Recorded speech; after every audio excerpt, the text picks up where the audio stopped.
내가 올 때까지 굳게 잡으라, 이런 제목으로 말씀을 나눕니다. 우리 교회가 창립 7주년을 달려가면서 요한계시록에 나오는 7교회를 살펴보고 있습니다. 그 7교회에 보낸 예수님의 편지를 읽을 때마다 두 가지 관점을 가져야 됩니다. 예수님께서 7교회를 얼마나 사랑하시는지 그걸 우리가 느껴야 돼요. 편지 안에 성도와 교회를 살리기 위해서 예수님의 사랑의 격려, 사랑의 책망, 사랑의 권면이 다 들어있습니다. 또 이 편지 안에는 7교회뿐만 아니라 모든 교회가 해당됩니다.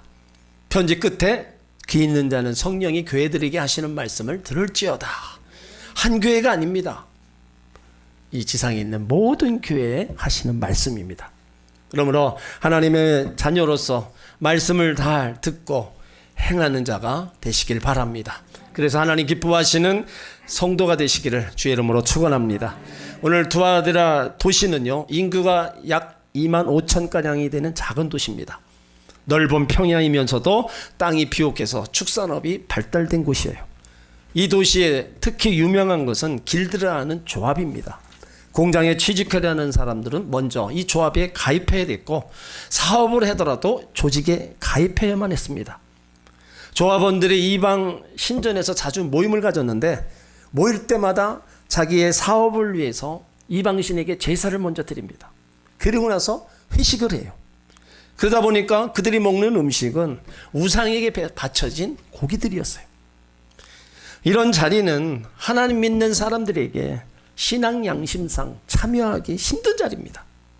내가 예수 믿는다는 이유로 모임에 참여하지 않으면 따돌림을 당하고 사회에서 소외당하고 조합원의 이익과 권리, 배당도 받지 못하게 됩니다. 피하고 싶지만 생계를 유지할 수 없어서 그런 사람들과 어울려야 됐던 거예요. 이런 도시에 투아디라 교회가 세워지고 이런 곳에서 신앙생활하는 사람들 얼마나 갈등이 많겠어요. 이 투아디라 교회는 7교회 중에서 가장 작은 교회입니다. 그럼에도 불구하고 말씀을 보면 제일 길게 기록되어 있어요. 사람들의 관심은 짧은 데 있습니다. 큰 곳에 있잖아요. 근데 예수님은 작은 것에 더 관심을 두고 있는 거예요. 그래서 작은 것에 충성된 자에게 큰 일을 맡깁니다. 큰 것 먼저 말씀하지 않았어요. 작은 거 충성하고 열심을 다하는 사람에게 큰 것도 맡겨주고, 그러니까 우리가 작은 것을 더 귀중히 여기고 그 작은 것을 잘함으로 말미암아 주님으로부터 큰 것도 받을 수 있는 겁니다. 오늘 18절에 보면 투아디라에게 나타난 예수님의 모습이 나와요. 전능하신 분으로 눈이 불꽃 같고 심판주로 그 발이 빛난 주석과 같은 하나님의 아들이신 분으로 오셨다는 겁니다. 그리고 투아디라 교회의 성도들이 이제 어려운 형편 중에서 행한 일들을 아시고 5가지를 칭찬하셔요. 오늘 19절에 보면 내 사업과 사랑과 믿음, 섬김과 인내를 안다는 겁니다. 이 사업은 일이에요. 그러니까 일하지 않는 교회나 성도는 인정받지 못합니다. 교회는요, 계속해서 사업을 해야 돼요. 어떤 사업입니까? 사업의 핵심은 복음 전하는 거예요. 투아디라 교회는요, 전도 사업, 영혼 구령을 아주 활발하게 했던 교회예요. 그래서 예수님이 기뻐하시는 일이라면 적극 나섰습니다. 그리고 내 사랑, 작은 교회답게요, 사랑이 충만했어요. 하나님을 더 사랑하려고 애를 쓰고 성도 간에 하나가 돼요. 사랑이 넘치는 교회였어요. 사랑은 성도들을 견고하게 묶어줍니다. 그리고 그들의 믿음은요, 구원의 확신에 대한 믿음이 있었고요, 행함이 있는 믿음이 있었다는 겁니다. 그 행함 있는 믿음으로 큰 사업을 잘 했고, 어려운 일을 당할 때마다 함께 모여 기도하면서 하나님의 그 기적을 많이 체험한 교회예요. 또 그들의 섬김은요, 하나님 섬김은 물론이고 성도와 이웃들을 잘 섬겼다는 겁니다. 그러니까 신앙생활의 중요한 미덕은 섬김이라는 거예요. 겸손히 봉사하면서 섬김이 풍성한 교회였습니다. 그리고 그들에게 인내가 있었다는 거예요. 믿음이 있을 때 바로 이 인내가 가능한 겁니다. 하나님의 사업들을 인내함으로 행할 때 아름다운 열매를 맺히고 예수님께 칭찬받는 그런 교회였어요. 이런 5가지 그들은 힘들고 어려워도 다 변함없이 행했습니다. 바라기는 우리 인천어머니께 우리 교회와 성도들 모두가 다 복음 사역으로서 전도 사업, 선교 사업, 영혼 구령의 사업을 계속해야 될 줄 믿습니다. 한 영혼 한 영혼이 다 구원받고 무엇보다도 여러분의 가정에 구원의 역사가 일어나는 그런 일들이 계속 일어나야 될 줄 믿습니다. 또 하나님을 더 사랑하고요, 성도 간에도 사랑이 더 넘쳐나야 되는 겁니다. 모든 성도들이 구원의 확신을 가지고 또 믿음으로 행함으로 말미암아 모든 하나님의 성사업을 이루어 나가야 될 줄 믿습니다. 하나님을 잘 섬기고 이웃과 성도들을 잘 섬기는 교회로 달려나가야 될 줄 믿습니다. 이 모든 일을 인내하며 이루어 나갈 때 거기에 아름다운 열매가 맺히고요, 예수님으로부터 칭찬받는 우리 교회와 성도들이 될 줄 믿습니다. 그런데 더 놀라운 사건은요, 시간이 지날수록 더 풍성한 열매를 많이 맺었다는 겁니다. 오늘 19절에 보면 내 나중 행위가 처음 것보다 많다. 그러니까 처음보다 나중이 점점점 열매로, 풍성한 열매로 맺어져 갔다는 겁니다. 여러분, 처음 시작은 괜찮은데 점점 나빠지는 경우가 있어요. 그 말이 바로 뭐예요? 용두삼이. 용의 머리는 크고 그 꼬리는 가늘기 때문에 처음에 거창하게 먼 일을 했다가 시간이 지나면서 그냥 희지부지 되는 일이 많이 있습니다. 근데 성경은 시작은 미약하지만 끝은 창대하다고 얘기하고 있어요. 시작한 게 조금 부족하고 없는 가운데 시작했더라도 하나님의 은혜와 복을 주시니까 그 일이 점점 잘 되는 거예요. 그게 성경의 법칙입니다.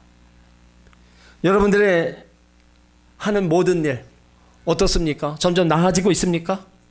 아니면 점점 약해져 가고 있습니까? 여러분들이 하는 모든 일이 점점 나아지고 점점 강해지기를 주의 이름으로 축원합니다. 여러분들의 가정이 점점 강하여지기를 주의 이름으로 축원합니다. 여러분의 신앙도 마찬가지입니다. 시간이 지나면서요, 점점점 올라가고 점점점 믿음이 자라야지 점점점 후퇴해서는 안 된다는 거예요. 시작은 네가 좀 부족한 가운데 했고 믿음 없는 가운데 했다 할지라도 신앙의 연수가 지나면서는 점점점 올라가고 나아지고 꽃이 피고 열매 맺는 그런 신앙생활이 여러분에게 있으시기를 주의 이름으로 축원합니다. 오늘 예수님이 두아디라 교회의 나중 행위가 처음보다 낫다. 그러고 나서 이제 책망받을 것을 얘기합니다. 오늘 20절에 보면요, 그러나 내게 책망할 것이 있노라 자칭 선지자라는 이세벨을 내가 용납합니다. 교회가 외적으로 하나님 아무리 큰 일을 해도요, 악의 세력을 받아들이는 그런 일들은 그냥 두지 않습니다.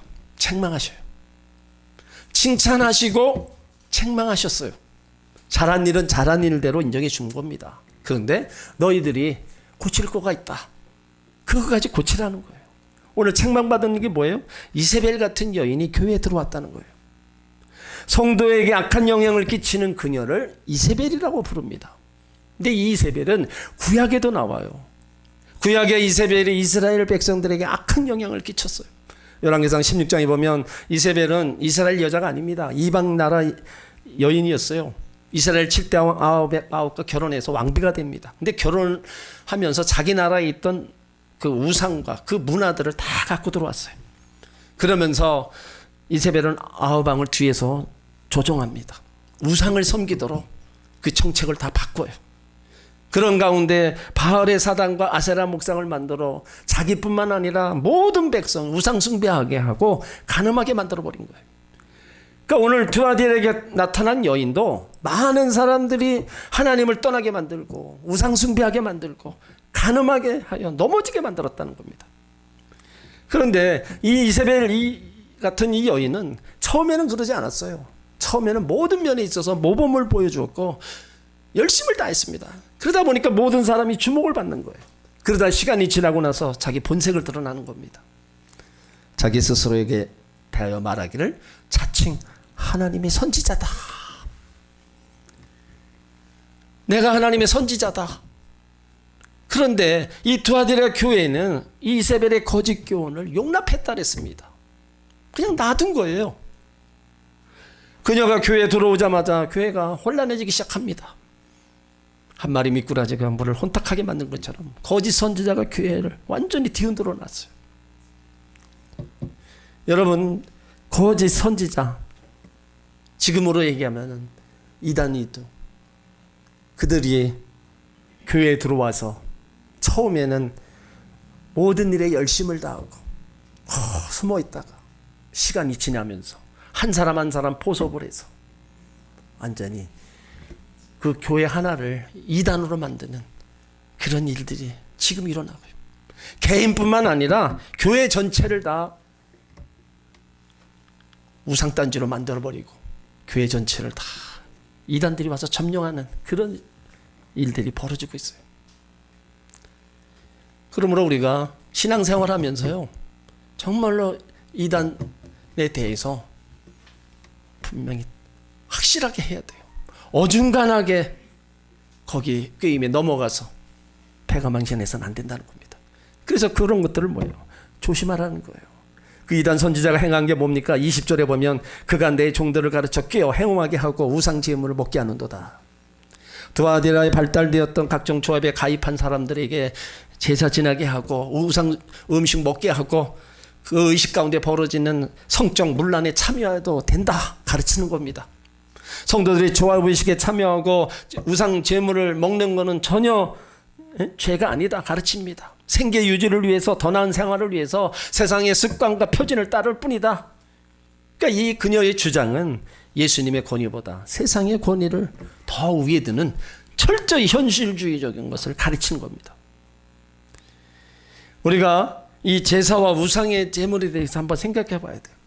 기독교에서의 제사는요, 우상 숭배이기 때문에 안 된다는 분명한 믿음을 가지고 있습니다. 그런데 천주교에서는 제사 지내는 것이 우상 숭배 아니다. 우리 조상들에 대해 예의이기 때문에 허락한다고 말합니다. 우상 숭배란 어떤 대상을 믿고 따르는 것이 우리는 돌아가신 위도른에 대한 경의의 표시로 예를 갖추는 것이다. 이것은 우상 숭배가 아니다. 상징적인 의미라고 얘기합니다.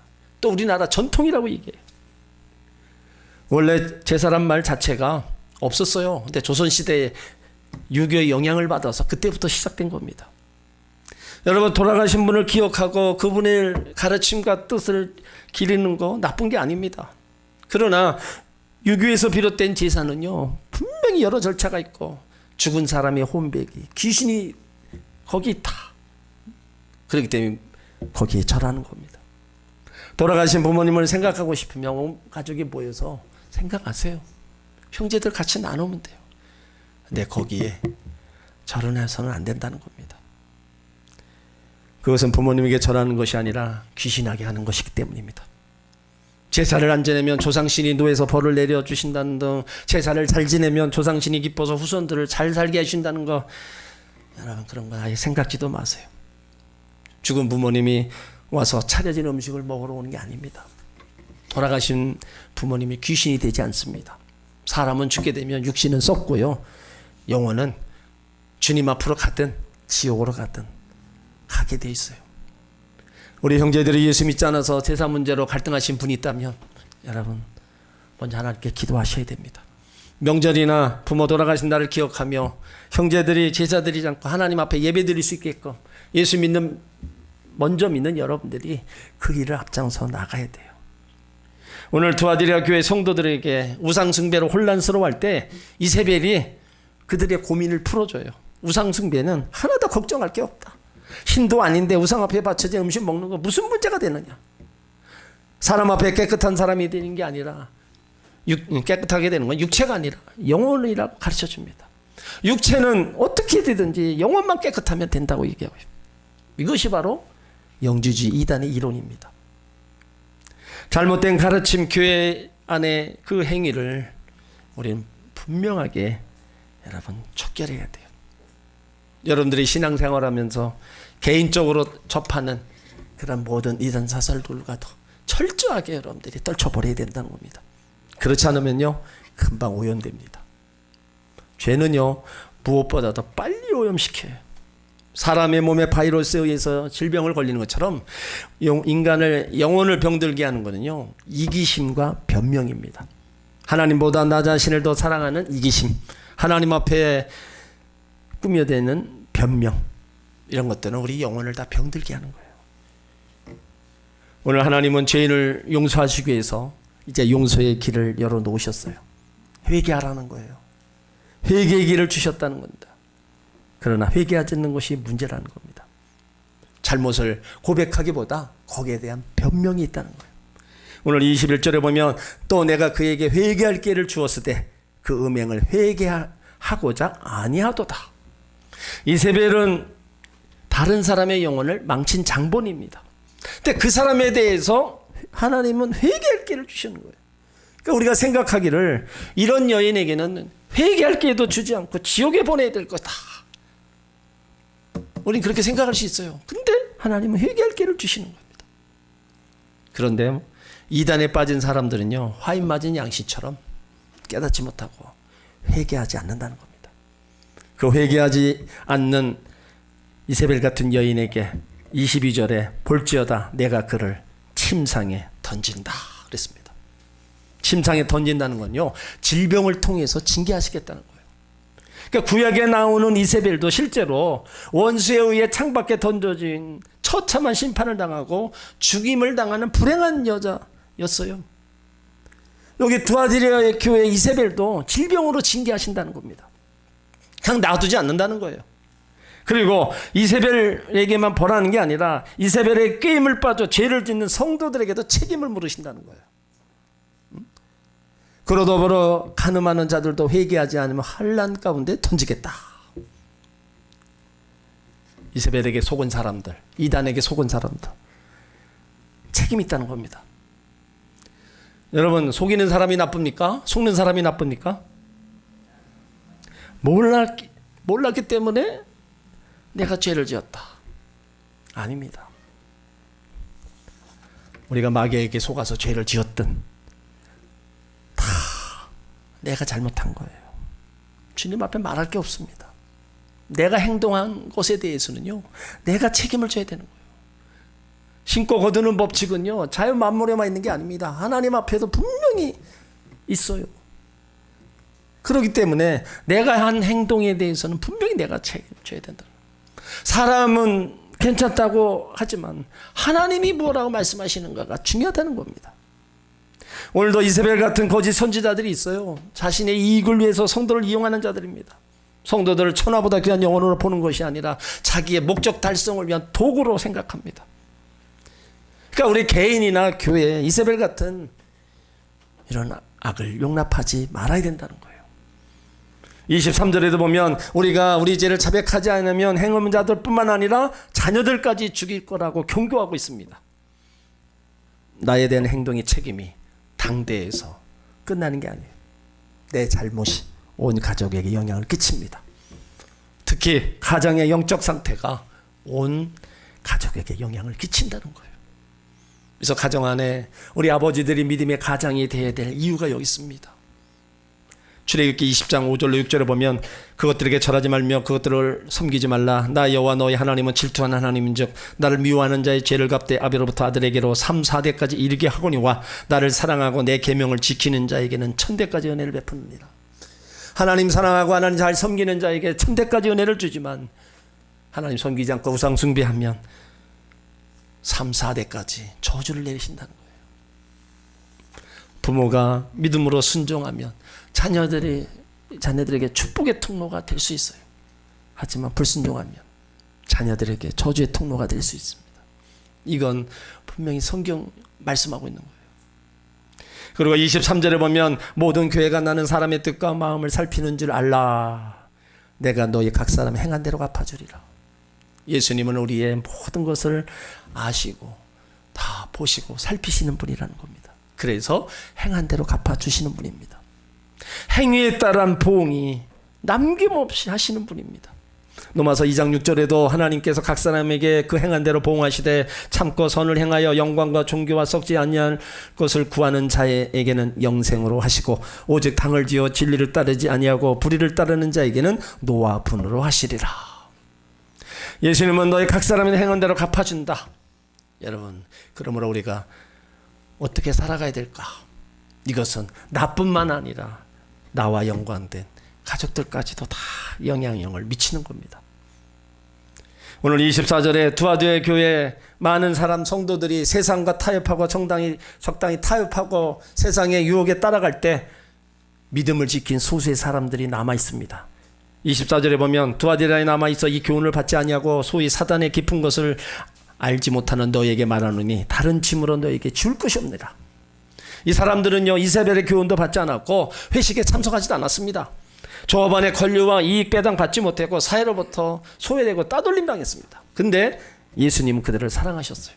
그들의 순수한 신앙을 끝까지 지키라는 겁니다. 그들에게 다른 거 요구하지 않았어요. 다른 짐을 지울 것이 없다는 거예요. 지금 하던 대로 하면 된다는 겁니다. 지금 하던 대로 말씀 붙잡고 믿음 안에서 이단사설 다 이겨나가고 힘든 거 어려운 거 이겨나가고 지금까지 잘해왔다. 그 앞으로도 그렇게 하면 된다고 지금 예수님 말씀하시는 거예요. 그러니까 많은 사람들이 세상과 타협하고 넓은 길로 갈 때 좁은 길로 계속 가라는 거예요. 온갖 유혹과 도전이 되는 그런 상황 속에서 말씀 붙잡고 계속 그렇게 살아가라는 거예요. 너희들에겐 더 지울 짐이 없다. 너희가 지금 하는 거 굳게 잡고 나가라. 그러니까 우리에게 다른 무엇이 더 필요한 것이 아니라 지금 하나님이 주신 것만으로도 충분합니다. 우리가 지금 이렇게 신앙생활 말씀 붙잡고 믿음 안에서 기도하면서 나가는 거, 그러면 절대로 이런 사실에 빠지지 않고요, 절대로 하나님 떠나지 않습니다. 근데 이거를 못하니까 자꾸 딴 길로 가는 거예요. 응? 세상의 모든 것을 잃을지라도 예수님만이 나와 함께 하시면 괜찮다는 믿음을 가지시길 바랍니다. 성도의 타락은요, 예수님이 아닌 다른 것이 우리를 만족하게 할 수 있다는 것으로 착각한다는 거예요. 응? 인간의 생사화복과 구원의 은혜가 예수 안에 있는데 예수님으로 다 안 된다는 겁니다. 예수님은 우리에게 주신 거요, 부족함이 없습니다. 생명까지 다 주셨어요. 예수 안에 우리의 필요한 모든 것이 다 들어있습니다. 예수님으로 인해서 얼마든지 우리는 고난과 환난을 이겨나갈 수가 있어요. 예수님으로 인해서 얼마든지 풍성한 삶을 살아갈 수 있습니다. 그래서 25절에 너희에게 있는 것을 굳게 잡으라고 명령하시는 거예요. 근데 언제까지요? 내가 올 때까지 굳게 잡으라는 거예요. 내가 올 때까지. 예수님이 오실 때까지 우리의 믿음 생활 말씀 붙잡고 끝까지 나가라는 겁니다. 믿다가 다른 데 가지 말고 이단에 빠지지 말고 고난의 역경 속에서 주저앉지 말고 끝까지 내가 올 때까지 바로 서 있으라는 거예요. 많은 사람들이 처음에 신앙생활 하면서 하나님만을 섬기고 믿음으로 따라가겠습니다, 그렇게 고백하고 다 그렇게 출발을 했어요. 그런데 신앙생활에 서서히 메말라가면서 형식만 남은 교회 생활을 하다가 세상을 떠나는 사람 많이 있습니다. 그들의 뜨거웠던 신앙생활은 이제 어떻게 된 것일까요? 그들의 감격과 헌신의 다짐은 다 어디로 간 겁니까? 아마도 그들에게 자신만이 아닌 죄악이 있을 겁니다. 숨겨진 죄악, 그것을 방치하고 즐기는 동안에 영적인 삶은 껍데기만 남게 되는 거예요. 오늘 두아데라 교회는요, 신앙생활의 세속화, 우상숭배에 걸려 넘어진 성도들이 너무나 많이 있어요. 외부에서 보면 그럴듯한데 내부적인 부분에서 병이 들어 거짓을 용납한 겁니다. 그래서 예수님은 믿음 지키고 신앙 잘 지키는 사람들에게 내가 올 때까지 신앙이 변질되지 말아라.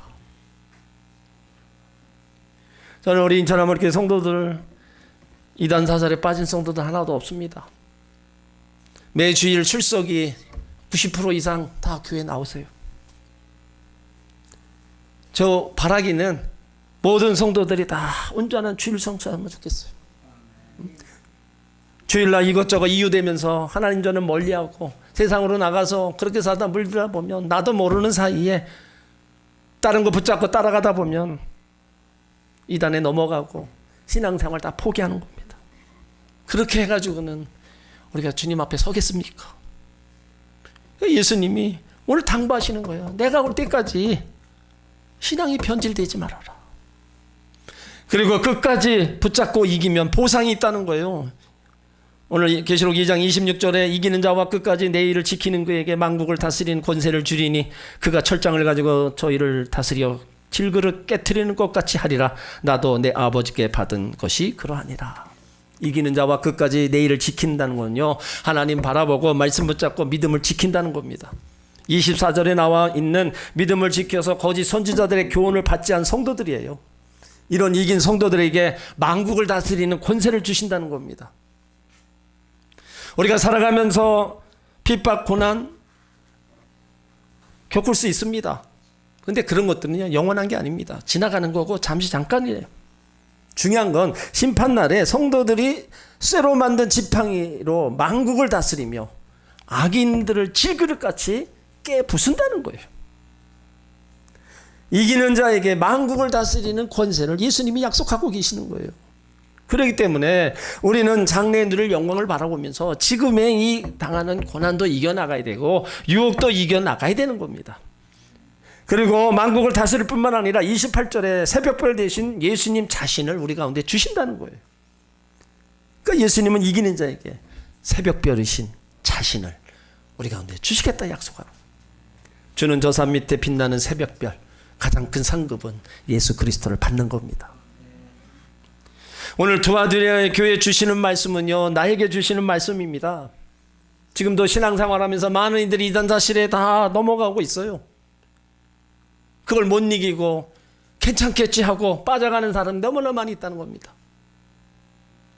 또 이중적인 삶으로 살아가는 분들 많이 있어요. 하나님 말씀 귀중히 여기지 못하고 하나님보다 세상 더 사랑하고 신랑 되신 예수님을 떠나 살아가는 그런 일들, 내 소견에 오른 대로 신앙생활하며 살아가는 그런 성도들이 너무나 많이 있다는 거예요. 이런 모든 것들을 우리 회개해야 돼요. 회개하면 용서해 주시고 회개하면 거기서 우리를 꺼내 주시고 바른 길 가게 만들어 주신다는 겁니다. 지금 세상에 이세벨처럼요, 다른 사람을 실족해 만드는 사람이 너무나 많이 있다는 겁니다. 우리도 그런 사람이 되어서는 안 되지만 나도 그런 사람에게 넘어가서도 안 된다는 거예요. 29절에 귀 있는 자는 성령이 교회들에게 하시는 말씀을 들으라는 겁니다. 하나님 말씀을 우리가 들어야 돼요. 이 말씀만이 나의 삶의 기준으로 삼고 우리가 순종하며 실천해 나가야 된다는 거예요. 말씀을 벗어나서는 신앙생활을 할 수가 없는 겁니다. 혼란하고 어려운 시대, 믿음으로 죄와 유혹을 이기시길 바랍니다. 주님 오실 때까지 믿음의 굳건히 서서 말씀 안에 살아가면은요, 하나님도 우리를 도와주시고 은혜 베풀어 주심을 믿으시길 바랍니다. 주님 오실 때까지요, 나중 행위가 처음 것보다 많아지시길 바랍니다. 밀려오는 새 속에 물길 속에서 정말 하나님 잘 섬기고 믿음 안에 굳건히 서서 모든 것들을 이겨나가시고 주님 앞에 섰을 때 만국을 다스리는 권세와 새벽별 대신 예수님을 만나시기를 주의 이름으로 축원합니다. 여러분 모두가 다 믿음의 승리자가 되시기를 주의 이름으로 축원합니다.